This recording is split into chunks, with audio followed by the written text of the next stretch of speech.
करते हैं। सबसे पहले लेखक का परिचय करते हैं प्यारे बच्चों। श्रीनिवास जी ने लिखा है इसको।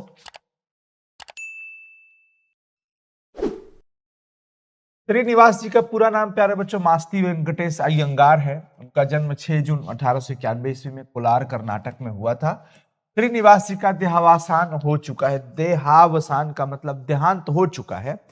श्रीनिवास जी का देहांत प्यारे बच्चों हो चुका है। ये कन्नड़ साहित्य के सर्वाधिक प्रतिष्ठित रचनाकारों में से एक है। कन्नड़ साहित्य में प्यारे बच्चों ये बड़े प्रतिष्ठित और बहुत ही फेमस रचनाकार हैं। उन्होंने कविता, नाटक, आलोचना, जीवन चरित्र आदि साहित्य की प्रायः सभी विधाओं में उल्लेखनीय योगदान दिया। इन्होंने प्यारे बच्चों कविता भी लिखा है, नाटक भी लिखा है, आलोचना भी लिखा है और कई सारे जीवन चरित्रों को उजागर किया है रचना के माध्यम से। तो ये साहित्य में इन सभी क्षेत्रों में अपना योगदान दिए हैं। साहित्य अकादमी ने उनके कहानी संकलन तंडा कथेगुल्लू को सन 1968 में पुरस्कृत किया। साहित्य अकादमी ने क्या किया प्यारे बच्चों, इनको साहित्य अकादमी पुरस्कार से उनकी एक रचना थी जिसका नाम है कहानी संग्रह, जो है कहानी संग्रह का नाम है तन्ना कथेगुल्लू। प्यारे बच्चों ध्यान रखिएगा सभी लोग, तंडा कथेगुल्लू, सन्ना नहीं संडा, तंडा कथेगुल्लू जो रचना है उसको 1968 में ज्ञानपीठ पुरस्कार से नहीं, साहित्य अकादमी पुरस्कार से सम्मानित किया गया है। ये अलग बात है कि उन्हें ज्ञानपीठ पुरस्कार भी प्राप्त हुआ है। यह कहानी कन्नड़ कहानियां से संभार ली गई है। इस कहानी का अनुवाद B.R. नारायण ने किया है। यह कन्नड़ कहानियां से ली गई है, नेशनल बुक ट्रस्ट इंडिया से ली गई है प्यारे बच्चों, और इसका अनुवाद किया गया है। और इस कहानी का अनुवाद किसने किया है? B.R. नारायण ने किया है। दही वाली मंगम्मा चैप्टर एक अनुवादित रचना है। हालांकि ये ओरिजिनल देखा जाए तो कन्नड़ की रचना है, कन्नड़ में लिखी गई, लेकिन इसको अनुवाद किया गया है हिंदी में। और किसने किया बच्चों? B.R. नारायण ने। B.R. नारायण ने किया। सभी लोग लिखिए भाई मेरे, किसने किया? B.R. नारायण ने किया, B.R. नारायण। अब चलिए हम लोग चैप्टर की तरफ चलते हैं। मंगम्मा जो थी बरसों से हमें बारी से दही दिया करती है। बेंगलुरु की तरह दूसरे शहरों में रोज आकर दही देना और महीने के बाद पैसे लेने को बारी कहते हैं। उठावना जो बोलते हैं हम लोग अपने यहां क्या बोलते हैं प्यारे बच्चों? उठवना बोलते हैं।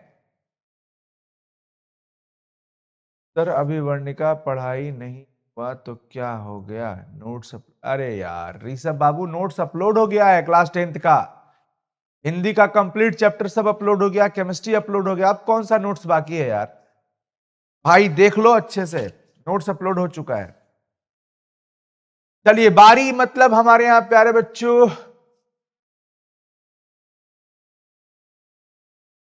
बारी का मतलब क्या हो गया? बारी मतलब उठौना जो हम लोग कहते हैं रोज। पहले जो है प्रतिदिन दूध आया, दही आया और लास्ट में हिसाब किताब करके उनको महीने का पैसा दे दिया जाता है।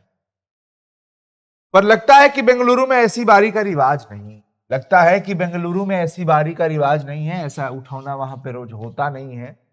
आमतौर पर जब भी मंगम्मा हमारे मोहल्ले में आती तब वो हमारे घर आकर दही लोगी माँ जी, बहुत बढ़िया है कहती है। मंगम्मा आती थी मोहल्ले में तब हमारे घर भी आती थी, कहती थी ए माँ जी दही लोगी? अरे बहुत बढ़िया ले लो। हमें आवश्यकता होती तो हम ले लेते थे और उस दिन के भाव के अनुसार उसके पैसे दे देते या अगले दिन चुका देते थे। अब आज लेना है दही तो हम आज दही ले लिए और लेने के बाद जितने पैसे हुए अभी के अभी दे दिए, नहीं तो कल दे देते। यह हमारी उसकी बारी की रीति है। यह हमारे और उसकी वही रीति है कि दही वाली मंगम्मा आती है जब मोहल्ले में, जब कभी आएगी, जिसके यहाँ रोज देना होता है वो रोज देती है। खैर हमारे यहाँ जब आती है, हमें जब जरूरत होती है तो हम लेते हैं और उसका हिसाब किताब उसी समय दे देते हैं। वह अवलूर के पास किसी गांव की रहने वाली है। उसके गांव का नाम शायद वेंकटपुर या कुछ ऐसा ही है। वो उसके गांव का नाम शायद वेंकटपुर ही है। आते समय हमारे मोहल्ले से होकर ही आना पड़ता है और जाती बार भी हमारी तरफ से ही जाना होता है। मैं उससे जरा अच्छी तरह बात करती हूं, इसलिए कभी कभी गांव से आते समय और सारा दही खत्म करके जाते समय दोनों बार मेरे पास आ जाया करती। आकर आंगन में थोड़ी देर बैठती, सबसे बातें करती, पान सुपारी खाती, न रहने पर कभी कभी हमसे पान सुपारी मंगाकर खाकर तब जाकर के गांव जाती थी।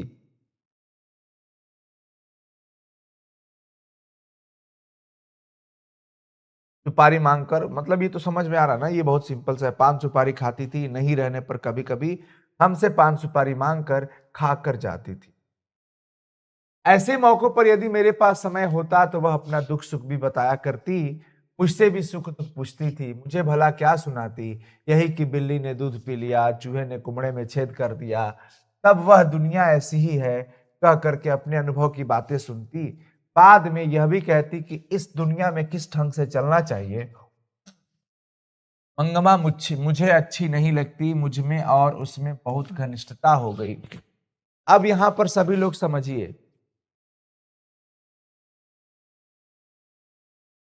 अरे वर्णिका का नोट्स बिना पढ़ाए कैसे बनवा दूं बाबू? वर्णिका का नोट्स बिना पढ़ाए ऐसे कैसे? और बिना स्टोरी समझे नोट्स पढ़ लोगे तो डायरेक्ट कहानी समझ में आएगा ही नहीं, और खाली प्रश्न उत्तर याद करते चलोगे तो फिर मजा नहीं ना आएगा। एक बार पढ़ लोगे तो सही लगेगा। सुख दुख भी बयां करती थी। ध्यान से सुनिए सभी लोग। अब यहां पर एक महिला मंगम्मा से अपनी बातचीत की बातें कर रही है। बाद में यह भी कहती थी कि इस दुनिया में किस ढंग से चलना चाहिए। मंगम्मा मुझे अच्छी नहीं लगती, मुझ में और उसमें बहुत घनिष्ठता हो गई। कोई 1 महीने पहले की बात है, मंगम्मा ने सवेरे सवेरे आवाज लगाई, दही लोगी माँ जी? जब भी आती थी हमारे घर कहती थी, माँ जी दही लोगी? मेरे से सुख दुख बयां करती थी, मैं भी बात कर लेती थी उससे। हैं? मैं भीतर कुछ कर रही थी, मेरा बेटा बोला हाँ लूंगा, और पास जाकर दही दो कहकर उसके हाथ फैला दिया। एक दिन की बात है, मंगमा सवेरे सवेरे आई घर पे, माँ जी दही लोगी? मैं कुछ अंदर काम कर रही थी, तब तक हमारा बेटवा बोल दिया हाँ दही लूंगा। बर्तन लेके थाली लेके हाथ फैला दिया। मंगम्मा ने मटकी से थोड़ा अच्छा गाढ़ा गाढ़ा दही निकाल करके उसके अच्छा हाथ फैला दिया, हथेली ही फैला दिया। तो गाढ़ा दही निकाल करके उसकी हथेली पर डाल दिया और बोली, जरा जाकर माँ जी को जल्दी से भेज दो, मुझे जाना है। मेरी हथेली पर डाल दी। किसके हथेली पर? बेटवा के हथेली पे। बेटा गया, बेटा के हथेली पर डाल दी दही और बोली कि जाओ जरा माँ जी को जल्दी भेजो, मुझे जाना है, लेट हो रहा है। इतने में मैं आ गई, माँ जी आ गई। मंगम्मा बोली, माँ जी सोने जैसा बेटा पैदा किया है, जैसे गुड़ तुम्हारे हैं वैसे ही उसे मिले हैं। माँ जी तुम्हारा बेटा तो बहुत सोना जैसा है, जैसा तुम है वो वैसा ही उसी नेचर का, उसी स्वभाव का, उसी गुण का वो भी है। पर इन सबसे क्या छोड़ो, लड़के के बड़े होने की देर है, फिर तो पता नहीं कैसी बहू आएगी। अब जो बच्चा अम्मा अम्मा करता पीछे पीछे घूमता है, उसे ही ये बात पता नहीं होगा कि अम्मा जिंदा है या मर गई। मैंने पूछा मंगम्मा क्या हो गया? वो कह रही थी, माँ जी तुम्हारा तो बेटा सोना जैसा है, कितना बढ़िया लग रहा है, तुम्हारे जैसा गुण उसमें है। लेकिन छोड़ो, ये बेटे कब बड़े हो जाए और कैसी बहू आएगी अब ये ऊपर वाला ही जाने। अभी तो तुम्हारे पीछे अम्मा अम्मा अम्मा अम्मा करते करते फिर रहा है ना, लेकिन जब बहू आ जाएगी तो ये भी नहीं पूछेगा कि अम्मा जिंदा है कि मर भी गई। तब माँ जी ने कहा कि मंगम्मा क्या हो गया, ऐसी बातें क्यों कर रही हो? बेटे ने तेरी बात नहीं मानी क्या? तू ऐसी बातें कर रही है? वो फिर से बोली, छोड़िए माँ जी हटाइए, भावरे लेकर आया पति ही जब बात नहीं पूछता था तो बेटा क्या सुनेगा? हमारा कर्मे जलल है, जब हमारा हस्बैंडे नहीं हमारा बात सुनता है, पति हमारा बात नहीं सुनता है तो बेटा क्या सुनेगा? इस पर मैंने पूछा, तेरे घर वाले ने तेरी बात नहीं मानी क्या? घर वाले ने मतलब कि तुम्हारे पति देव ने बात नहीं मानी क्या? तो वो कहने लगी, अरे माँ जी मेरे भाग में एक अच्छी धोती नहीं थी, किसी और ने पहन ली, वह साड़ी के चक्कर में उसी के पीछे लग गया। जो भी हो वह समझता रहा मेरा घर है, मेरी घरवाली है, इसलिए मैं भी चुप रही कि घर वाला तो है। सच कहती हूँ, अमृत बेचती रही पति खा गई, पता नहीं मेरे नसीब में क्या क्या लिखा है। अमृत बेचती हूँ, दही बेचती हूँ, लेकिन पति खा गई, पति ऐसा बावला मिल गया। पर आपको एक बात कहती हूँ, ध्यान रखिएगा, घर वाला जब घर आए तो अच्छी तरह कपड़े लत्ते पहनकर घुमा कीजिए। मर्दों का मन बड़ा चंचल होता है, उनकी पसंद की साड़ी ब्लाउज पहनकर घुमा कीजिए। ये देखो कह रही है, मंगम्मा कह रही है माँ जी से कि देखो मर्दों का मन बड़ा चंचल होता है, इसलिए उनकी पसंद की साड़ी उनकी पसंद का ब्लाउज पहन करके घुमा कीजिए, फूल इत्र आदि लगाकर उनके मन को बस में करना चाहिए। मर्दों को एकदम अपने कंट्रोल में रखो उनको। आपने जो साड़ी पहन रखी है काम धंधों के लिए तो ठीक है, लेकिन जब घर में अकेली रहती हैं तब के लिए ये ठीक है। शाम के समय एक बढ़िया साड़ी पहनकर रहना चाहिए। मुझे जरा हंसी आ गई कि ये कैसी कैसी बातें कर रही है? लेकिन ऐसा लगा कि अनुभव से कितनी बड़ी बात कह रही है। लेकिन एक बात, एक पल में जरूर ये बात एहसास हुआ कि कितनी बड़ी बातें कर रही है, बिल्कुल सही बोल रही है। साथ ही यह दुख भी हुआ कि उस अनुभव के पीछे दुख छिपा है। मैं बोली हाँ मंगम्मा, तुम्हारी बात 16 आने सच है, तुम बिल्कुल सही कह रही हो, तुम बिल्कुल सही कह रही हो, तुम बिल्कुल सही कह। बाद में मंगम्मा बोली देखिए माँ जी, आदमी को ढंग से बस में रखने के 3-4 गुण है। कुछ लोग कहते हैं कि टोना टोटका करो या जड़ी बूटी खिला दो। अरे कहावत है, दवा करने से तो मशान ही जगता है। हाँ? ये टोटका टोटकी से थोड़ी बस हो जाएगा। ऐसे लोगों की बातें नहीं सुननी चाहिए जो टोटका टोटकी की बातें करते हैं। कोई ना कोई स्वाद की चीज बनाकर दे दीजिए। आंखों को तृप्त करने को अच्छी तरह से कपड़े लत्ते पहन ओढ़ करके दुखी रहने पर भी हंसकर बातें कीजिए। घर के लिए जो चाहिए एक बार खूब मंगवा लीजिए, पर बार बार मत मांगिए। आय हाय हाय, क्या डेली लाइफ की बात कही है भाई। बिल्कुल सही बात कही है कि देखो भाई, उनके स्वाद के लिए कुछ बढ़िया सा खाना बनाकर खिला दो, उनकी आंखों की तृप्ति के लिए अच्छे कपड़े लत्ते पहन लो, और जब दुखी भी रहो तो भी हंसकर बातें किया करो, वो खुश रहते हैं। और घर के लिए जो चाहिए एक बार में खूब मंगवा लीजिए। अब बार बार पैसा मत मांगिए। पैसा पैसा जोड़कर जरूरत पड़ने पर 1-2 रुपए उन्हें थमा देना चाहिए। अगर पैसा अगर थोड़ा बहुत 1-2 रुपए बचा के रखे भी हैं तो पति को ही दे दो, तभी बॉन्डिंग अच्छी बनी रहेगी और अच्छा चलेगा। ये है सबसे बड़े टोने टोटके, और यही सबसे बड़ा टोना टोटका है मर्दों को बस में रखने का, खुश रखने का। घर वाली ऐसा करे तो घर वाला घर में कुत्ते की तरह रहता है, पीछे पीछे लगा रहेगा, अच्छे से रहेगा। अगर ऐसा ना करो तो गलियों में भटकता रहता है, इधर उधर जाता रहेगा।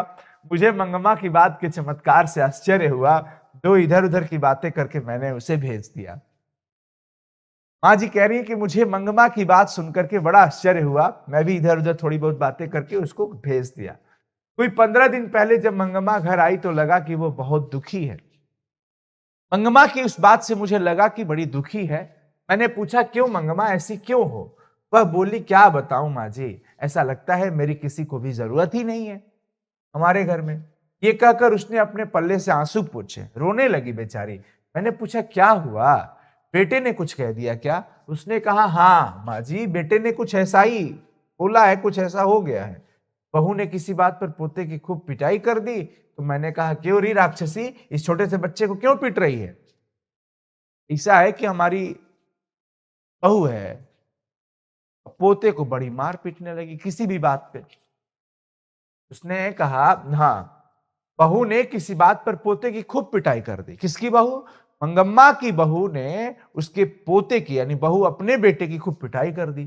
तो मैंने कहा दादी है तो दादी को भाई पोते के लिए तो हृदय हृदय पिघलेगा ना, है? माइयों लोग, हम लोग की आजी जो थी, आजी समझते हो आप लोग, दादी लोग, आजी समझते हो ना? जब भी कभी मम्मी लोग हम लोगों को मारती थी ना, तो दादी उन लोग को मार देती थी। क्या ही मरब तू, जो वो हमारा लगेगा मर दूथा पड़ता रहेगा। दादी उन लोगों का इलाज करती थी हंस खेल के ही, है? यहां पर सभी लोग देखिए। तो मैंने कहा, उसे नहीं रहा गया, मैंने कहा क्यों रे राक्षसी, क्यों इस छोटे से बच्चे को पीट रही है? तो मेरे ऊपर चढ़ बैठी, बहू मेरे ऊपर चढ़ बैठी और खूब सुनाया माँ जी उसने, खूब मुझको सुनाया। तब मैंने भी उससे कह दिया कि मैं तेरे घर वाले की मां हूं, तू मुझसे इतनी जबान लड़ा रही है।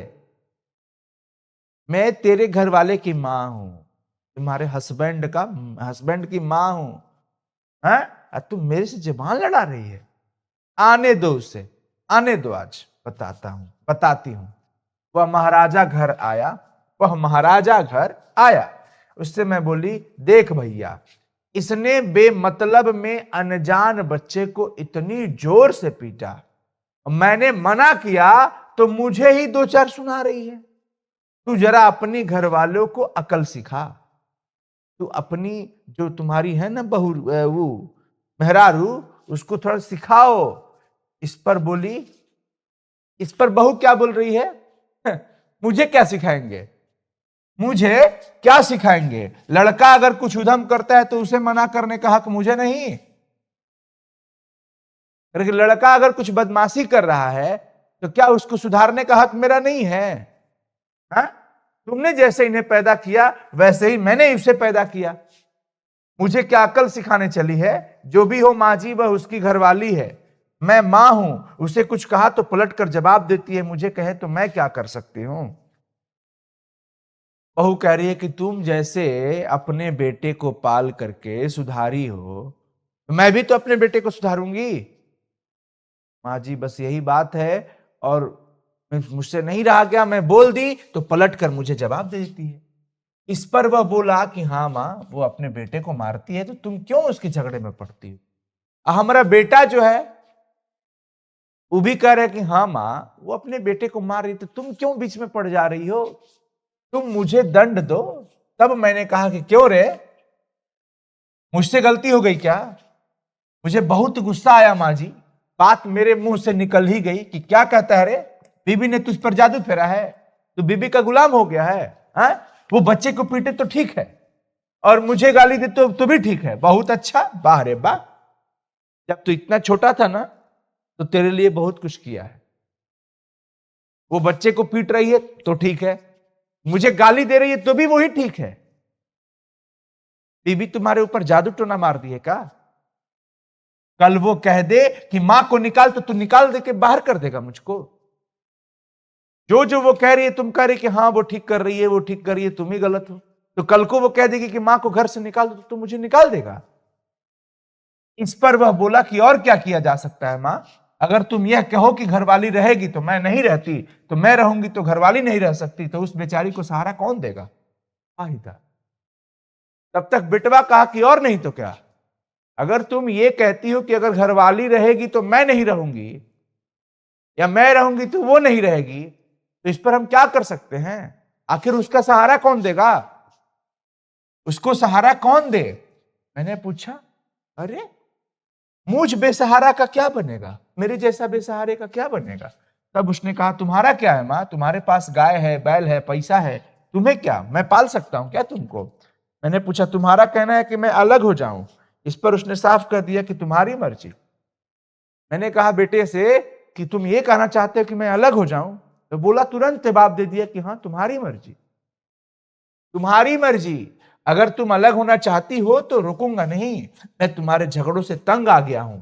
इस पर मैंने कहा, अच्छी बात है बेटा, आज दोपहर से मैं अलग हो जाती हूं, तुम अपनी घरवाली के साथ सुख से रहो। फिर दही लेकर चली आई मां। बेटा कह रहा है कि मैं तुम्हारे झगड़ों से तंग आ गया, अगर तुम चाहती हो अलग होना तो हो जाओ, मैं रोकूंगा नहीं तुमको। तो मां ने कहा, यानी मंगम्मा ने कहा कि ठीक है बेटा, अपनी घरवाली के साथ तुम सुख से रहो और मैं दोपहर से अलग हो जाऊं। अब बस इतना पे मन झल्ला गया, मैं दही लेकर के आ गई मां जी। मैंने दही लेकर उसे पैसे दिए और कहा, जाने दो मंगम्मा, घर जाओ, ठीक से रहो, सब अपने आप ठीक हो जाएगा। इधर जिसके यहां दही लेकर आई है माँ जी के यहां, माँ जी ने कहा कि चलो ठीक है, कोई बात नहीं, टेंशन मत लो, सब धीरे धीरे सही हो जाएगा, और ये लो पैसे। अगले दिन मंगम्मा आई तो पिछले दिन जैसी दुखी नहीं दिख रही थी, लेकिन मन पहले की तरह हल्का नहीं था। फिर अगले दिन मंगम्मा दही लेकर के आती है, तो पिछले दिन जितना दुखी थी उतना दुखी नहीं थी, लेकिन फिर भी मन हल्का नहीं था। फिर मैंने पूछ लिया, मंगम्मा झगड़ा निबट गया कि अभी नहीं चल ही रहा है अभी? तो इस पर उसने जवाब दिया कि वह निबटने देगी क्या? कह रही कि बहू जो हमारी आई है वो झगड़ा निपटने देगी, वो झगड़ा खत्म करने देगी। कल दही बेचकर गई तो मेरे बर्तन भांडे अलग रख दिए थे, जब यहां से दही बेच कर गई तो घर जाके देखी तो देखा कि सारा बर्तन भांड सब कुछ हमारा अलग करके रख दी है। एक कुटले में रागी और एक में चावल, थोड़ा सा नमक मिर्च सब एक तरफ रख करके खुद खाकर और अपने पति को खिलाकर पांव पसारे बैठी थी जेठाइन की तरह, जैसे लगता है कि राजकुमारी बनी हुई हो। नमक मिर्च सब थोड़ा बहुत जो है बर्तन सर्तन सब अलग कर दी, अपने खा ली, अपने पतिदेव को खिला दी और चुपचाप टांग पसारे बैठी हुई। आप बताइए माँ जी, झगड़ा कैसे निपटेगा? मैंने थोड़ा हिट्टू बनाकर खाया, शादी के बाद बेटा कभी अपना रहता है माँ जी? है? शादी के बाद बेटा कभी अपना रहता है? वही बेटा पलट के जवाब देने लगा, कह रहा है वो ठीक बोल रही है, अगर तुम्हें अलग होना है तो अलग हो जाओ, तुम्हारी मर्जी, मैं तुम्हारे झगड़े से तंग आ गया हूं। बताइए कि शादी के बाद बेटा अपना रहता है माँ जी? ठीक है, जब उन्हें नहीं चाहिए मैं ही क्यों जबरदस्ती करूं? अलग ही रहने लगी माँ जी, जब उनको मेरी जरूरत नहीं है तो मैं क्यों जबरदस्ती करूं? मैं ही अलग हो गई। रोज उस बच्चे को थोड़ा सा दही देकर बाद में बेचने आया करती थी। आज ठीक उसी समय वह उस बच्चे को लेकर कहीं चली गई थी। मैं जानती हूं कि उसकी यह चाल है कि उस बच्चे से बात ना कर पाऊं। रोज छुटका को जो पोता था, पोता को दही दे करके तब बेचने के लिए आती थी, लेकिन आज वो कलमुही ऐसी है कि उसी टाइम पे जानती है कि इस टाइम पे बुढ़िया इसको दही देगी, तो उसको लेकर कहीं चली गई जानबूझ के कि हम उससे बात ना कर पाए। वो चाहती कि हम बात ना कर पाए। इतनी छोटी सी बात कि कैसी रामायण बनती जा रही है, मुझे आश्चर्य हुआ, पर मैं इसमें कुछ कर नहीं सकती थी। इधर उधर की कुछ बातें करके मैंने मंगम्मा को विदा किया। माँ जी ने कहा कि देखो इतनी छोटी सी बात लेकिन लंबी बनती जा रही थी, तो मैंने मंगम्मा को समझाया बुझाया, बातें करके समझा के भेज दिया। बाद में 2-1 दिन मैंने वह बात उठाई ही नहीं उससे, ऐसा लगा कि वो अलग ही रहने लगी है। एक दिन उसी ने पूछा, माँ जी आप जो मखमल पहनती है ना वो कैसे गज मिलती है? मैं 2-3 दिन तक बात ही नहीं की उससे इस विषय पर, लेकिन अगले दिन फिर आई तो वो खुद ही पूछ रही है, वो खुद ही पूछ रही है। क्या पूछ रही है? कि माँ जी आप जो मखमल पहनती है ना वो कैसे गज मिलती है? मैंने पूछा क्यों मंगम्मा? तो वह बोली इतने दिन तो बेटे और पोते के लिए पैसा पैसा जोड़ती रही, अब भला क्यों जोड़ू, मैं भी एक मखमल की ब्लाउज पहनूंगी।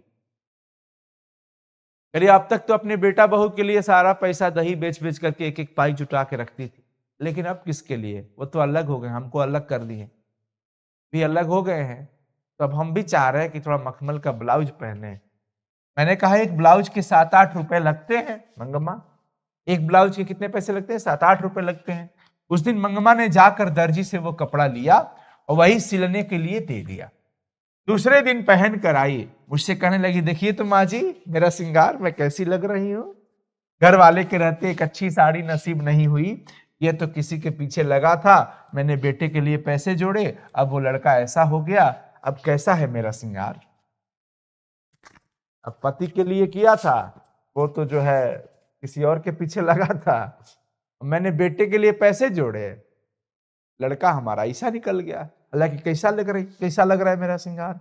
मुझे लगा कि बेटे से अलग होने के कारण दुख से मंगम्मा को जरा मति भ्रम हो गया है। मुझे लगा कि उसका थोड़ा दुख में दिमाग डिस्टर्ब हो गया है। जब ज्यादा दुख आ जाता है तब हर किसी को ऐसा ही हो जाता है। मैंने कुछ न कहा, पर सोचा इस जैकेट के कारण उसे किसी दूसरे से झगड़ा मोल लेना पड़ेगा। उनके गांव का एक लड़का बेंगलुरु में पढ़ रहा था। वह फिरंगियों की तरह अथवा पढ़े लिखे हम जैसों की तरह जरा नफासत से कॉलर टाई पहनता था, जरा शौकीन था। उसने एक दिन मंगम्मा को देखकर पूछा, क्या बात है अम्मा, एकदम मखमल की जैकेट ही पहन ली? तब मंगम्मा ने कहा, क्या रे लड़के, यो बड़बड़ कर बातें कर रहा है, गले में फांसी लटकाए घूमता है तो मैं जैकेट नहीं पहन सकती? दोनों में तू मैं हो गई। पास खड़े 4 लोग हंस पड़े। ओ भाई, फिरंगी मतलब अंग्रेजों की तरह या पढ़े लिखों की तरह टाई बेल्ट लगाता था। पूछ दिया, का है अम्मा, तू पूरी मखमल की ब्लाउज पहन रही हो आजकल, क्या बात है? मैं कहा क्यों रे, तू जो गले में फांसी टाई लगा कर लटका हुआ है, तो हम ब्लाउज नहीं पहन सकते हैं मखमल का? वही बोल रही है कि क्यों रे लड़के, यो बड़बड़ कर बातें कर रहा है, तू गले में फांसी लटकाए घूमता है। फांसी मतलब टाई। फांसी मतलब प्यारे बच्चों टाई। क्यों रे लड़के, क्यों बड़बड़ कर बातें करता है? तू गले में फांसी लटकाए घूमता है, तो मैं जैकेट नहीं पहन सकती क्या? दोनों में तू मैं हो गया पास, खड़े लोग हंसती है। अगले दिन मंगम्मा ने ही यह बात मुझसे सुनाई। दूसरों की बात तो दूर, उस बहू ने भी मंगम्मा को सुनाते हुए कहा था, उस बहू ने भी तानेबाजी मारी थी, टोन मारी थी कि बहू को जैकेट सिलाकर तो नहीं दी, सास अलग हो गई और अब मखमल की जैकेट पहनने लगी है। मंगम्मा ने ब्याह में बहू को कर्णफूल, कड़े, झुमकी, कान की जंजीर, कंठी, तगड़ी सब कुछ दिया था। बाद में भी साल के साल कोई ना कोई गहना बनवा ही देती थी बेचारी मंगम्मा अपने बहू के लिए। वह तो बहू को याद नहीं रहा। मंगम्मा उसकी बात सुनकर एक दो बार तो चुप रही, बाद में वो अपने को रोक नहीं पाई। एक दिन रात को जाकर बेटे से कह दिया, तेरी घरवाली बड़ी बड़ी बातें बनाती है, मेरे जैकेट पर ताने कस रही है। कहती है कि मैंने उसे कुछ भी नहीं किया। क्या मैंने कुछ नहीं दिया उसको? मैंने उसके लिए क्या क्या नहीं किया? कड़े दिया, कर्णफूल दिया, झुमकी दिया, पता क्या क्या नहीं दिया बताओ? बहू ने पति को बोलने का मौका ही नहीं दिया। वही बोली, अब तो घरवाला भी नहीं, ऊपर से बुढ़िया भी हो गई हो, अब कर्णफूल और तगड़ी पहनोगी, ले जाओ पहन लो। बैठे पति ने उसे कहा, क्यों रे तू बकवास किए जा रही है? फिर मां से बोला कि मां, मैं तुम लोगों का झगड़ा पसंद नहीं करता यार, अगर तुम्हें चाहिए तो सारे जेवर तुम ले जाओ। मंगम्मा बोली कि मां जी, रास्ता चलने वाले भी इस तरह से बात नहीं करते हैं, चाहिए तो जेवर लेकर चली जाओ। कहकर उसने सारा दोष मुझ पर ही मढ़ दिया। अब यह जन्म किस लिए? दुखी हो गई बेचारी, क्योंकि मंगम्मा किसी अपने बेटे की मां है और कह रही है कि मैं एक मखमल की ब्लाउज क्या पहन ली, बहू हम पर ताने कस रही है। जबकि उसकी शादी, जब बेटे की शादी थी तो उसके लिए बहुत सारी कुछ दिए थे हमने, बहुत सारी चीजें दी थी, और ऊपर से अब मुझसे रहा नहीं गया, जाके एक दिन रात को उसको बोल दी, बेटे से कह दी कि क्यों रे, तुम्हारी जो घरवाली है बड़ी बड़बड़ के बातें कर रही है, बहुत बड़बड़ के बातें कर रही है, उसको मैंने क्या नहीं दिया है, ये सब दिया है। तो कह रही है बहू, बेटे को बोलने का मौका न दी, बोल रही है कि अब तो घरवाला भी नहीं है, ऊपर से बुढ़िया भी हो गई हो, तो कर्णफूल पहनोगी, ले जाओ अपना सारा जेवर, यही करती हो, ले जाओ अपना सारा जेवर। तो बैठे उसके पति ने कह दिया कि क्यों रे, अपनी पत्नी को बोला कि तू बकवास किए जा रही है, चुपचाप रह। और फिर मां से बोला कि मां यार, तुम लोगों का झगड़ा मुझे पसंद नहीं आता है, अगर तुम्हें जेवर चाहिए तो तुम ले जाओ ना सारे जेवर। अब मंगम्मा जाके दही, जहां पर दही जन जाती है वहीं पर बोली कि देखो मां जी, रास्ता चलने वाला राही बटोही भी इस तरीके से बातें नहीं करता है जिस तरह से मेरा बेटा बोलता है। और लास्ट में ऐसी बातें करके मुझ पर सारा दोष मढ़ दिया। और ये जन्म अब किस लिए, जब बेटा ऐसे सुनाए, बहू ऐसे सुनाए। यह सुनकर मुझे बड़ा दुख हुआ, वह भी इसलिए कि बुढ़िया ने अपने पोते को पिटने से मना किया था। ये सारा झगड़ा का जड़ क्या है कि मंगम्मा ने अपने पोते को पिटने से मना किया, उसके लिए उसको माया आया। भला ये सब क्या हो रहा है? बात मुझे बाद में समझ में आई, जहां भी देखो झगड़े का कारण ऐसा ही होता है। जब कोई एक दूसरे को पसंद नहीं करता तब छोटी बातें भी बड़ी हो जाती है। जब कोई एक दूसरे को पसंद नहीं करता है ना, तो वहां बड़ी छोटी छोटी बातें भी बड़ी दिख जाती है। इसीलिए प्यारे बच्चों, कहा जाता है ना एक कहावत कि तिल का ताड़ बना देना। तिल इतनी सा होता है लेकिन ताड़ कितना लंबा हो। तो कई लोग जो एक दूसरे को पसंद नहीं करते हैं, एक दूसरे की छोटी छोटी बातें भी उनको बड़ी बड़ी लगती है। बेकार के झगड़े उठ खड़े होते हैं, उससे संबंधित सभी लोगों को बेहिसाब दुख उठाना पड़ता है। अब उनके कारण और भी जो लोग हैं परिवार में, उनको भी दुख झेलना पड़ता है इस सबसे। कुछ दिन बाद एक दिन मंगम्मा बोली कि मां जी, अब बहुत भले, आप बहुत अच्छी हो मां, मेरे पास थोड़े से पैसे रखे हैं, उसे कहीं बैंक में रखवा दीजिए। मंगम्मा आके बोली मुझसे, मुझसे मतलब किससे? जिसके पास दही देने जाती है, माँ जी के यहाँ। माँ जी से बोली कि माँ जी आप बहुत अच्छी हैं, बहुत ही भोली हैं, भली हैं, बहुत अच्छी हैं, और मेरे पास सुनिए ना कुछ पैसे हैं, उसको कहीं बैंक में रखवा दीजिए ना। उन पर कई लोगों की आंखें लगी है, पैसवा पे बहुत लोगों का ध्यान टिका हुआ है। मैंने पूछा ऐसा क्या हो गया? तो वह बोली कि हाँ माँ जी, कल ही की बात है, हमारे गांव में रंगप्पा नाम का एक आदमी है, वो कभी कभार जुआ हुआ खेलता है, अब बड़ा शौकीन तबीयत का है मिजाज का शौकीन है। मैं तब दही लेकर आ रही थी तो कहीं से टपक पड़ा और पूछने लगा, क्यों मंगम्मा, अच्छी तो हो? मैंने कहा, क्या अच्छा क्या बुरा, जो है तुम्हें पता नहीं है क्या? वो बोला, हाँ भाई तुम्हारा कहना ठीक है, आज के जमाने में भला कौन सुखी है? आजकल के लड़कों की जबान का क्या ठिकाना, हमारी उम्र के लोगों को तो बस देखते रहना ही पड़ता है, और कर भी क्या कर सकते हैं हम लोग। वो वैसे ही साथ चला आया, रास्ते में अमराई का कुआं है, वहां से गुजरते समय मुझे डर सा लगा, मैं सोचने लगी पता नहीं ये क्या कर डाले। आंटी में काफी पैसे थे झोली में, कहीं इसी के लिए तो पीछे पीछे नहीं आया। वही बोला, जरा चूना दोगी क्या? मैंने दे दिया, वो लेकर चला गया। आज भी आते समय वही आकर मिला। माँ जी इधर उधर की बातें करता करता बीच में बोला, मंगम्मा मैं जरा तकलीफ में हूं। रंगप्पा नाम का आदमी बड़ा मिजाज शौकीन रखता है, और हमरे साथे आके बोला, क्यों मंगम्मा, क्या चल रहा है, सब ठीक ठाक तो है? मैंने कहा, क्यों रे, जानता नहीं है सब, क्या भला क्या बुरा सब तो जानता ही है। तो हाँ, कर भी क्या सकते हैं, आजकल के लड़कों की जुबान पूरी की तरह चल रही है, हम जैसे उम्र के लोग तो बस सुन ही सकते हैं, कर क्या सकते हैं। और ऐसे ही करते करते मेरे साथ लगा आया। अमराई के पास एक कुआं पड़ता है, वहां थोड़ा सुनसान सा लगा। मैं डर गई कि अरे बाप रे बाप, ये आदमी कुछ कर ना डाले मुझे। तो मेरे से चूना मांगा, मैं चूना दे दी, और आज भी वो साथ में वहां पर आया, इधर उधर की बातें करते करते बोला, मंगम्मा मैं जरा तकलीफ में हूं, थोड़ा सा कर्जा दो देगी, कर्ज दोगी, इस बार रागी बेचते ही लौटा दूंगा। मैं बोली, अरे भैया मेरे पास पैसा कहाँ है? मेरे पास कहाँ पैसा है?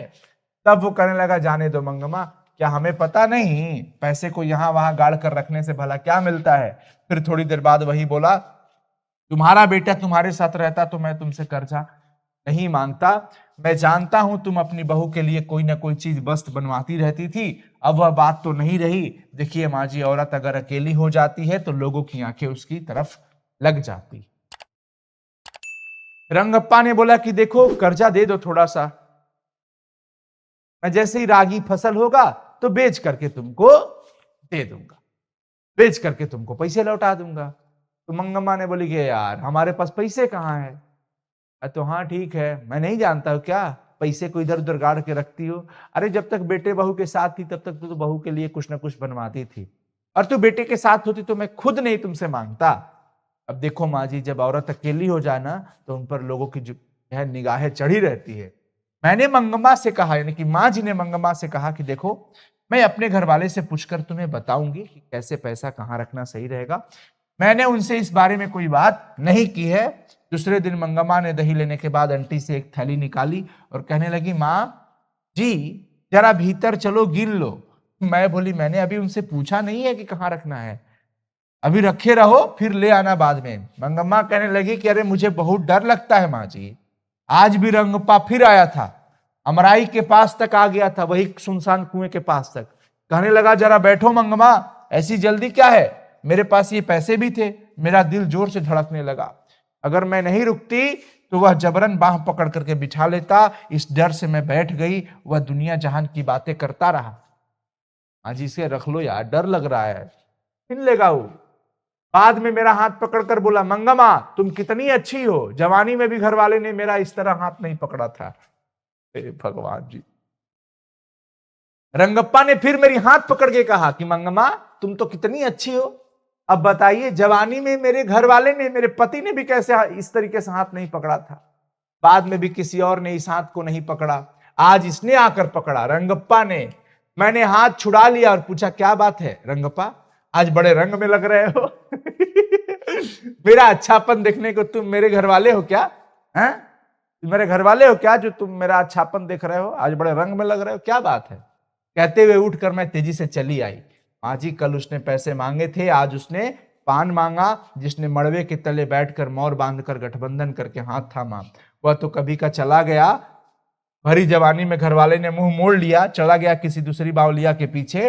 और कोई और होती तो यह सोचकर खुश हो जाती कि घरवाले ने तो पसंद नहीं किया, पर कोई तो पसंद करने वाला रंगप्पा जैसा घूम रहा है ना।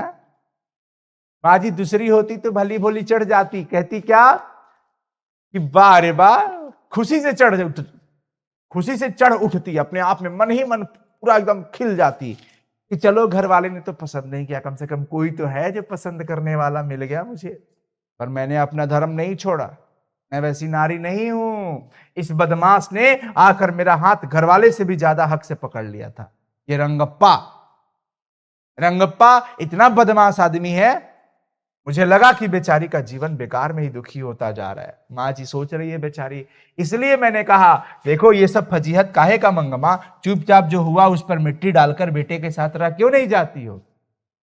थोड़ा ये सब भूल जाओ, ये सब फालतू में क्यों इज्जत अपना ये कर रही हो? चुपचाप जो हुआ उसको भूल जाओ और अपने बेटे के साथ रहो। तो मैं तो रह जाऊंगी माँ जी, पर वो रहने दे तब ना। मंगम्मा ने कहा कि मैं तो रह जाऊंगी, लेकिन वो रहने दे तब तो बेटे से ये सब बता दो। हाय राम, हो हल्ला करके मेरी बहू तो मुझे जाति से बाहर कर देगी, मैं बेटे से नहीं बता सकती। अभी को है कलमुही जो है बहू, बाप रे बाप, पता नहीं क्या तिल का ताड़ बना देगी। मुझे देर हो रही है माँ जी, मैं चलती हूँ। कल अपने उनसे पूछ कर रखिएगा, अपने उनसे मतलब आप अपने घर वाले से, पति देव से पूछ के रखिएगा कि कैसे कहाँ पैसा रखना है। और इतना कह करके मंगम्मा अपने घर चली गई। 1 घंटे बाद फिर आकर बोली, माँ जी आज एक बात हो गई। मैंने बोला क्या? अरे बच्चे के लिए थोड़ी सी मिठाई लेकर टोकरे में रख ली थी, मंगम्मा ने पहले ही बताया था कि उसके पोते को उसके पास वह आने नहीं देती, इसलिए मुझे यह समझ में ना आया कि बच्चा कौन सा है। मैंने पूछा किस बच्चे के लिए? और कौन सा बच्चा माँ जी? मेरा पोता ही तो, वो अपने पोते के लिए ही मिठाई लेकर जाती है, तुम्ही ने तो कहा था वो तुम्हारे पास नहीं आने देते। मां ने पूछी कि किसके लिए, कौन से बेटे के लिए है? अरे तो मेरा पोता ही, और कौन सा बेटा है हमारा? पोते के लिए ही बात कर रही है, और बेटा नहीं बच्चा। तो तुम तो बताई थी कि वो तुम्हारे पास आने नहीं देते उसको। अरे उसकी मां तो मना करती है, पर बच्चा क्या रुक सकता है, आंख बचाकर आ ही जाता है दादी के पास। वो दादी के पास किसी न किसी तरीके से लुक छिप के आ ही जाता है। कभी कभी जरा दूध पी के जाता है, कभी दही मांग लेता है, थोड़ा सा कुछ मिल जाने पर नाच उठता है, हैं? जरा भी शोर मचाता है तो तेरी मां सुन लेगी कहते ही चुप हो जाता है। जरा सा शोर मचाता है खुशी के मारे तो मैं कहता अरे चुप, सुन लेगी, तेरी मां सुन लेगी, तो चुप हो जाता था। बच्चों का खेल ही तो असली खेल है, मजा तो उसी में है। उसी के लिए थोड़ी सी मिठाई लेकर रखी थी। किसके लिए? अपने पोते के लिए मिठाई लेकर रखी थी। वह सुकापुर है ना, उधर से आ रही थी, वहां एक आम का पेड़ है ना, उस पर बैठा एक कौवा झट से मिठाई की पुड़िया उठा ले गया। आज कैसी अजीब बात हो गई, एक मिठाई की पुड़िया चली गई तो क्या हो गया, फिर से खरीद लो। यह बात नहीं है माँ जी, कहते हैं कि कौवे से आदमी का स्पर्श नहीं होना चाहिए, इसलिए कहा। उससे क्या होता है? अरे कहते हैं उससे जान का खतरा हो जाता है। मुझे लगा कि मेरे दिन पूरे हो चले, अब मैं जाने वाली हूं क्या। बाद में ये सोचकर खुशी भी हुई कि चलो अच्छा हुआ, ये जन्म किसी को भी नहीं चाहिए, अच्छा है जल्दी से भगवान के चरणों में पहुंच जाऊंगी, जो भी हो आज ही हो जाए। जब कौवा से आदमी का स्पर्श होता है तो लोग कहते हैं कि अब लगता है कि जाने का वक्त आ गया है, जाने का वक्त आ गया है, ऊपर से बुलावा, लगता है मेरे दिन पूरे हो गए हैं। अच्छा ये भी हो जाए तो भी बढ़िया है, कम से कम ये तो समझ आ ही गया कि मेरी जिंदगी में अब किसी को मेरी जरूरत नहीं है, बेटे बहू ने भी अलग कर ही दिए हैं, पति छोड़ के गया ही, तो कम से कम ये दुख तो नहीं देखने पड़ेंगे। अरे तुम भी कैसी पागल वाली बातें कर रही हो मंगमा, पहले तो कौवे को आसानी से मिठाई मिल जाए ऐसे रख कर लाओ, अगर वो उठा ले जाए तो कहो कि जान का खतरा, ये कौन सी अकल की बात है? जाओ चुपचाप घर जाओ। पहले कहती है कि ऐसे मिठाई रखो कि कौवे को आसानी से मिल जाए, और फिर कहो कि लेके गया तो अब लगता है आदमी के दिन पूरे हो चले। क्या क्या बातें कर रही हो, जाओ चुपचाप घर से।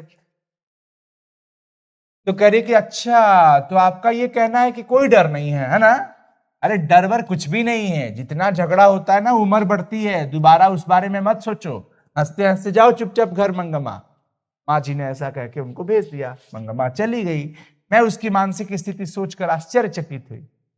बेटा चाहिए, बहू चाहिए, पोता चाहिए, साथ ही वह घर की बड़ी है, यह लालसा छूटी नहीं उसकी, चाहिए सब। जीवन के प्रति एक विचित्र सी उब जाता है आदमी कभी कभी, फिर भी मरने की इच्छा नहीं और अनिच्छा प्रकट करने का मन भी नहीं। बेटा चाहिए, बहू चाहिए, पोता चाहिए, घर की बड़ी भी है, लालसा भी है, सब मिल जाए, फिर भी मरने की इच्छा नहीं और अनिच्छा भी नहीं कर रहे हैं। मरना भी नहीं चाहते हैं और ये भी नहीं कह रहे हैं कि मरना नहीं है। हम सोचते हैं ये गांव के लोग हैं, कुछ जानते नहीं, कोई लुकाव छिपाव नहीं, तो भी लोग की मानसिक स्थिति के पीछे परतों पर पड़ते हैं। बड़े घर में छोटा घड़ा समाया है। मैंने सोचा ये कैसा नाटकीय सूत्र है। हम सोचते थे गांव के लोगों को कुछ समझ नहीं होता इस तरीके का, लेकिन गांव के लोगों की कहानी परत के नीचे परत परत, बड़े घड़ा में छोटा घड़ा, छोटा घड़ा में छोटा घड़ा छिपा हुआ रहता है। मैंने सोचा ये कैसा नाटकीय सूत्र है। मंगमा जब फिर से घर आई तो उसने एक समाचार दिया। अब पोता अपने माँ बाप को छोड़कर उसके पास आ गया है। वो बहुत खुश थी। उसके साहस की प्रशंसा करते हुए बोली, पीते भर का छोरा है, माँ को छोड़कर चले आने का मतलब क्या है?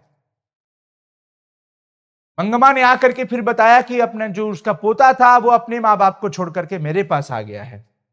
वो बहुत खुश थी। उसके साहस की प्रशंसा करते हुए मैंने बोला कि देखो, बीते भर का छोरा है, मां को छोड़कर तुम्हारे पास चले आया, इसका मतलब क्या है? तो कल दोपहर को आए लड़के ने कह दिया कि फिर से मां के पास नहीं जाऊंगा।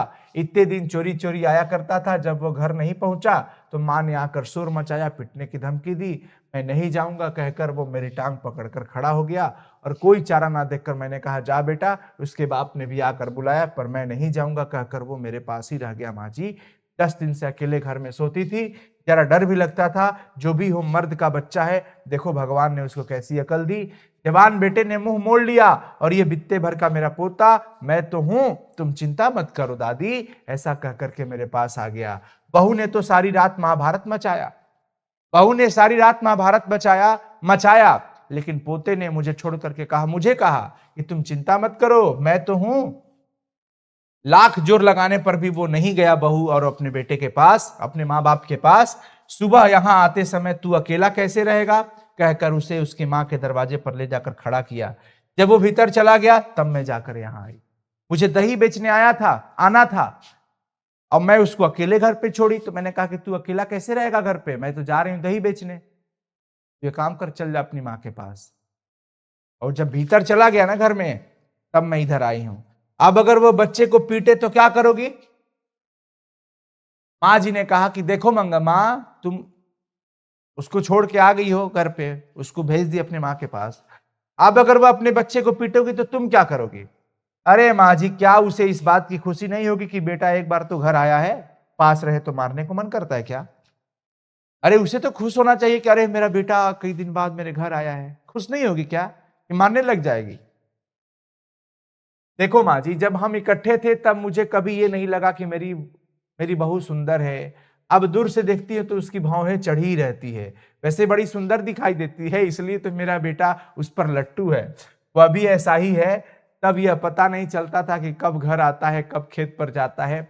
अब मैं घर के दरवाजे पर बैठी यही देखती रहती हूँ, इतनी जल्दी क्यों चला गया, इतनी देर तक क्यों नहीं आया। माँ जी, उसने भी ऐसा ही लगता होगा ना। यदि वह पीटेगी तो कल दही बेचने निकलूंगी तो मेरे साथ ही चला आएगा। 9 महीने पेट में रखकर पीर सहकर पैदा किए बच्चे को छोड़ देगी। वही बात है। देखो, मैं कभी आज से पहले कभी मतलब हम साथ जब रहते थे, इकट्ठे रहते थे, तो मुझे कभी नहीं लगा कि मेरी बहू सुंदर है। सच में वो सुंदर है, लेकिन जब देखता हूँ तो भौहें चढ़ी रहती हैं, हमेशा गुस्सैल टाइप का रहती है। हमेशा किस टाइप का रहती है प्यारे बच्चों? गुस्सैल टाइप का। अभी प्यारे बच्चों है थोड़ा सा लंबा। अब आज के लिए इतना ही रहने देते हैं प्यारे बच्चों, छोड़ देगी तक। अब कल के क्लास में पढ़ा जाएगा, क्योंकि भी है कम से कम 4 गो स्लाइड, एक 4 पढ़ा ही दूं क्या? पढ़ा दूं? मात्र 4 गो स्लाइड है, आप लोग कहोगे तो पढ़ा दूंगा, खत्म ही हो जाएगा ना।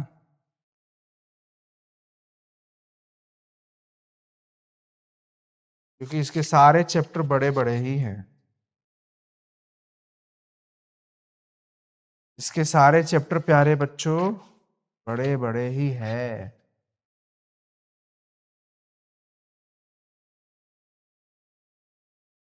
खत्म कर दूं? चलो ठीक है। आगे देखो, मुझे यह सोचकर आश्चर्य हुआ कि वो कितनी दूर तक सोचती है। मुझे लगा कि कुछ दिनों में उसका झगड़ा निपट जाएगा और सभी सुखी रहेंगे, लेकिन बड़ी दूर तक सोचती है। हुआ भी ऐसा ही। 2 दिन बाद लड़का माँ के पास गया, पर उसके दूसरे दिन ही दादी के साथ मैं भी बेंगलुरु जाऊंगा कहकर जिद पकड़ ली। बेचारी बुढ़िया के लिए सिर पर दही की मटकी वाला टोकरा और गोद में पोते को लेकर 3 मील चलना असंभव था। उसकी समझ में नहीं आया कि क्या करे। पोता वापस जिद करने लगा कि मैं भी दादी के साथ बेंगलुरु जाऊंगा। ऐसा कहकर जिद पकड़ ली। अब बेचारी बुढ़िया के लिए सिर पर दही का मटकी वाला टोकरा लेना और गोद में पोते को लेकर 3 मील तक की दूरी चलना इतना मुश्किल था। बेटे और बहू ने आकर समझाया, उस दिन हमसे गलती हो गई, तुम भी गुस्सा करके यूं रहोगी तो कैसे चलेगा मां। गांव के 4 बड़े बूढ़ों ने भी उसे समझाया, वो भला क्यों अपना बड़प्पन खोती। मंगम्मा अपनी इच्छा से ही फिर खुशी खुशी अपनी बहू के साथ रहने लगी। बेटा आकर के कहा, बेटे और बहू ने आकर के समझाया इसको कि देखो उस दिन हमसे गलती हो गई, तुम भी गुस्सा करके ऐसे ही रहोगी तो कैसे चलेगा मां। बेटे बहू ने कहा। गांव के 4 बड़े बूढ़े ने भी उसको समझाया, वो भला क्यों अपना बड़प्पन खोती मंगम्मा। और लास्ट में मंगम्मा अपनी इच्छा से ही फिर खुशी खुशी अपनी बहू के साथ रहने लगी। परंतु पोता तो दादी के पास ही रहने की जिद पकड़े बैठा था। इसलिए एक नया प्रबंध शुरू हुआ। शुरू से ही दूध दही का व्यापार मंगम्मा के हाथ में था। बहू के आने पर भी मंगम्मा ने उसे अपने हाथ में ही रखा। जब कोई बहू बनकर आती है तो घर के खाने पकाने की जिम्मेदारी भी उस पर पड़ती है। वास्तव में बात यह थी कि दही बेचने पर 4 पैसे हाथ में आते थे। अब पोते ने सदा दादी के पास रहने की हठ पकड़ी थी। बहू बोली, इतनी धूप में इस उम्र में तुम क्यों बाहर जाती हो, भला कितने दिन ये काम कर सकोगी। घर में ही खाना पीना बनाकर मालकिन की तरह रहो, दही बेचने का काम मैं देख लेती हूं। अब बात है। बहू ने कहा कि देखो इतनी धूप में अब क्यों जाती हो इस उम्र में दही बेचने के लिए, अब क्यों जाती हो इस उम्र में दही बेचने के लिए, आखिर ये कब तक कर पाओगी। घर में ही खाना पीना बनाकर खा करके मालकिन की तरह रहो और दही बेचने का काम अब मैं देख लेती हूं। ठीक है, कह दिया। साथ ही यह भी कहा कि कभी कभार मैं चली जाऊंगी, रोज जाने का काम तुम ही करो। मंगम्मा ने कह दिया अपनी बहू को कि ठीक है तुम ही देखो, कभी कभार मैं चलूंगी, बाकी रोज का तुम देखो। एक दिन सास बहू दोनों आई।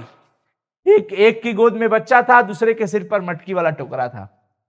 माँ जी जहां दही बेचने जाती थी मंगम्मा, वहां की माँ जी ने कहा कि देखिए एक दिन सास और बहू दोनों आती है, एक की गोद में बच्चा है और एक के टोकरे पर मटकी वाला टोकरा है सिर पर। यही है माँ जी मेरी बहू। देखिए बुढ़िया बेचारी अकेली क्यों रहे, सोचकर इसने फिर से मुझे अपने साथ बुला लिया।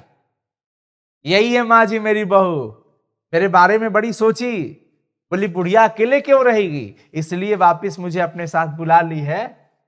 साथ ही यह भी कहा है कि तुम बेकार में धूप में मत घूमो, मैंने भी मान लिया है, आगे से यही अब दही बेचने के लिए आएगी। यह बताकर मंगम्मा ने बहू को हमें दिखा दिया। मैंने सास और बहू से बात करके और संयम से काम लेना चाहिए कह करके 2 बातें अकल की समझाकर दोनों को 5 सुपारी देकर भेज दिया। दोनों को क्या कर भेज, दही वाली मंगम्मा और उसकी बहू को माँ जी ने क्या देकर विदा किया, पान और सुपारी। और उनको दोनों को अच्छे से समझाती, कुछ बढ़िया अकल की बात बता दी कि देखो परेशानी है तो घबराना नहीं चाहिए, संयम से काम लो, साथ में रहो। आजकल वह बहू ही दही लाया करती है, अब बहू ही आती है। सास के बारे में इतना सब सुना, अब बहू क्या कहती है यह जानने की उत्सुकता मुझे हुई। सास के बारे में तो बहुत सुना, सास ने मुझे बहुत कुछ सुनाया, लेकिन अब हमारे घर बहू आती है, अब मैं भी थोड़ा बहू के बारे में सुनना चाहती हूं। इसलिए एक दिन मैंने कहा, अरे नंजमा तू तो बड़ी समझदार है। नंजमा नाम था उसका। मंगम्मा की बहू का नाम क्या था, नंजमा।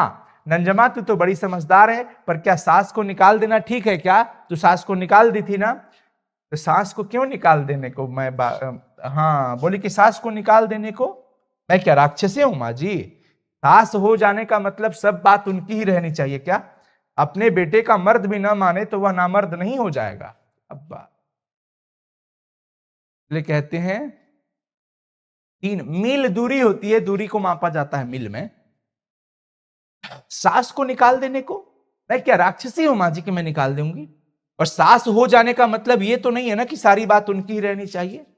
अपने बेटे का मर्द भी ना माने वह नामर्द तो नहीं हो जाएगा ना। यह मेरा घर वाला है, मैं उसकी पत्नी हूं, भला मैं घर कैसे चलाऊं। यह ठीक है कि उन्होंने जन्म दिया है, पाला है, पोसा है अपने बेटे को, चाहे तो वो ही अपने बेटे पर अपना हक रखें, मैं चुप रहूंगी, मैं नहीं बोलूंगी कुछ। मैं अपने बेटे को भी मार नहीं सकती क्या? तो मैं कहां की बहू रही? कह रही कि उन्होंने अपने बेटे को पाला है, पोसा है, बिल्कुल सही है, तो ठीक है, वही हक रखे अपना, मैं कुछ नहीं बोलूंगी, लेकिन मैं अपने बेटे को तो मार सकती हूं ना जब वो बदमाशी करेगा तो बेटा तुम्हारा है ये जताने को पिटना जरूरी है क्या? माँ जी ने कहा कि देखो ठीक है, तुम्हारा बात सही है, लेकिन बेटा तुम्हारा है तो इसका मतलब हक जताने के लिए पिटना जरूरी है। अरे तो मारना प्यार करना तो चलता है, पर जब मारने पर पूछती कि क्यों मारती है, तब प्यार करने पर क्यों नहीं पूछती? इसलिए इन सबसे कौन माथा पच्ची करे? मेरा बेटा मेरा है, मेरा पति मेरा होना चाहिए। बहू होकर मैं अगर एक बात न कह सकूं, एक थप्पड़ न लगा सकूं, तो मेरा घर चलाना किस काम का?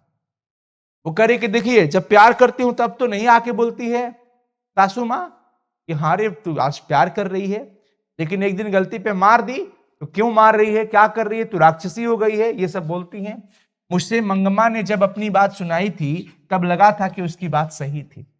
अब जिसके पास दही बेचने जा रही है वो माँ जी कह रही है, जब मंगम्मा दही बेचने आती थी ना तो वो जितनी बातें सुनाई थी तब लगता था कि बिल्कुल मंगम्मा ही सही कह रही है। अब ये बहू जो उसकी आई है, इसने अपनी बात कही तो लगा कि इसकी बात भी सही है। मैंने पूछा तो अब तुम्हें घर में कुछ छूट मिली? अब सही से रह रही हो ना? अब पहले से जरा ठीक है? जो भी हो जरा संभल कर चलना ही पड़ता है। अगर झगड़ा करूं तो मेरी सास पता नहीं किसे सारे पैसे दे डालेगी। हमारे गांव में रंगप्पा नाम का एक आदमी है, जब मेरी सास अलग थी तब उसने मेरी सास से कर्ज मांगा, वह देने को तैयार हो गई थी। यह रंगप्पा से ही पता चला था, तब मैंने बच्चे को सिखाया तू अपनी दादी के पास चला जा, वो मिठाई देती है, हमारे घर कदम मत रखना, झगड़ा किसी तरह निपटाने को मैं यह सब किया था माँ जी। दादी के पास मैंने अपने बेटे को भेजी थी, यानी मंगम्मा की पोते को, कि रंगप्पा नाम का आदमी उसके पीछे पड़ा है, वो अकेले हो गई है, कर्ज देने को तैयार हो गई है, तू जा, वो तुम्हें मिठाई खिलाती है। मैंने ये सब किसी तरह झगड़ा निपटाने के लिए, एक साथ होने के लिए उसको जो है वहां पे भेजा था। तो पोता दादी के पास अपने आप नहीं गया। अब दही वाली जो जहां पर दही बेचने जाती थी मंगम्मा, जो माँ जी थी वहां पे, क्योंकि उनको तो यही पता है, मंगम्मा जाके बताई थी कि पोता अपने माँ बाप को छोड़ के मेरे पास रहने लगा। तो यही पूछ रहे कि तो जो पोता दादी के पास अपने आप नहीं गया था, बच्चा भी गया, मैंने भेज भी दिया माँ जी, ये सब बताने की बातें थोड़ी है, आदमी लोग ये सब कहां समझते हैं। बहू यानी कि नंजम्मा कह रही है कि बच्चा भी गया था, मैंने भेजा भी था, ये सब बताने की बात थोड़ी है मां। मुझे ऐसा लगा कि मंगम्मा भी अकल से कुछ कम नहीं। उस घर में अब सास और बहू में स्वतंत्रता की होड़ लगी है, उसमें माँ बेटे और पति पत्नी है। माँ बेटे पर से अपना हक नहीं छोड़ना चाहती, बहू पति पर अधिकतर जमाना चाहती है। ये सारे संसार का ही किस्सा है। हर घर में ये कहानी है, और मध्यम वर्गीय परिवार हो चाहे निम्न मध्यम वर्गीय परिवार का ये चरित्र चित्रण श्रीनिवास जी ने बड़े ही अच्छे शब्दों में किया है। और यहां पर ये हर घर का, हर संसार का किस्सा है। इसकी हार जीत क्या होगी यह कहा नहीं जा सकता। पानी में खड़े बच्चे का पांव खींचने वाले मगरमच्छ की सी दशा बहू की है, ऊपर से बाह पकड़कर बचाने की दशा मां की है। सुनिए क्या स्थिति बनी है।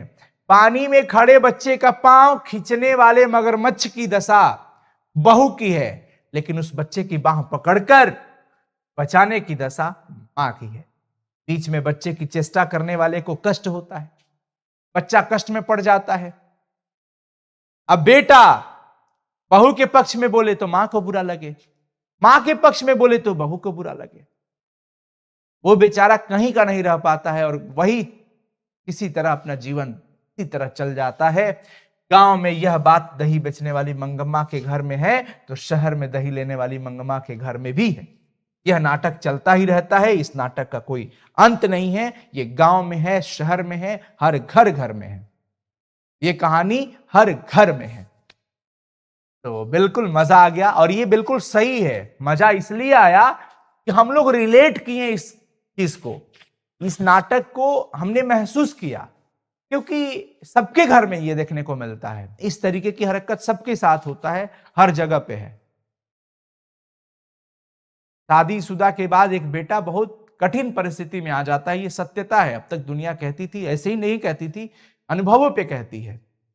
एक बेटा, मां ने जन्म दिया, पाला पोसा, मां की उम्मीद उसी से है, बहू भी उसी के सहारे आई है। लड़की जो जिससे शादी हुआ वो अपने पति का ही तो हाथ थामी है ना, वो तो उसका भी सहारा उसका पति होगा। अगर एक पल को मां के मन में आ गया कि बेटा हमारे हाथ से चला गया, ये तो पत्नी का हो गया, अपनी बीबी का गुलाम हो गया, मां से बुरा बन जाता है। अगर मां की तरफ उसका थोड़ा बहुत ध्यान ज्यादा रह गया, कभी मां के चलते अपनी पत्नी को डांट दिया, तो पत्नी को ऐसा लगता है यहां मेरा कोई नहीं है, ये मां के गुलाम है, हमको हमारे साथ शादी हुआ है, मुझे देखने वाला कोई नहीं है, सब लोग मेरे खिलाफ हैं, को भी बुरा लगता है। और इन दोनों के बीच में सामंजस्य बिठाकर चलना एक बेटे के लिए बहुत बड़ा काम हो जाता है। और अगर मां और बहू दोनों सामंजस्य या समझदार बहुत हो जाएं, तो फिर किसी चीज की दिक्कत नहीं होती, सब हंस खेल के परिवार में रहते। लेकिन ऐसा अपवाद में होता है, बहुत कम देखने को मिला है। अधिकांश में दिक्कतें ही होती हैं। इतना सामंजस्य बैठना, स्वयं तालमेल होना, आपस में तालमेल खुद से होना, ये बहुत कम देखने को मिला है। मैं उम्मीद करता हूं कि आपको ये मेरा पढ़ाया हुआ लेक्चर बहुत पसंद आया होगा। जिस तरीके से, जिस अंदाज में मैंने आपको रखा, मुझे महसूस हुआ कि मेरे सामने ये सब कुछ हो रहा है। मैं एक एक चीज देख रहा था। जब मैं मंगम्मा का नाम सुन रहा था तो मुझे मेरे आंखों के सामने ऐसा लग रहा था कि एक बूढ़ी औरत माथे पे दही वाली मटका लेकर के जैसे धीरे धीरे चल रही होगी, मां जी के घर जाती है, वहां दही उतार के कैसे बातें कर रही होगी, सारे चित्रण के रूप में हमारे सामने आ रहा था। मैं उम्मीद करता हूं आपको भी इसी तरीके से समझ में आया होगा। All the best, thank you so much. मिलते हैं फिर अगली क्लास में, तब तक के लिए बहुत बहुत शुक्रिया। Love you.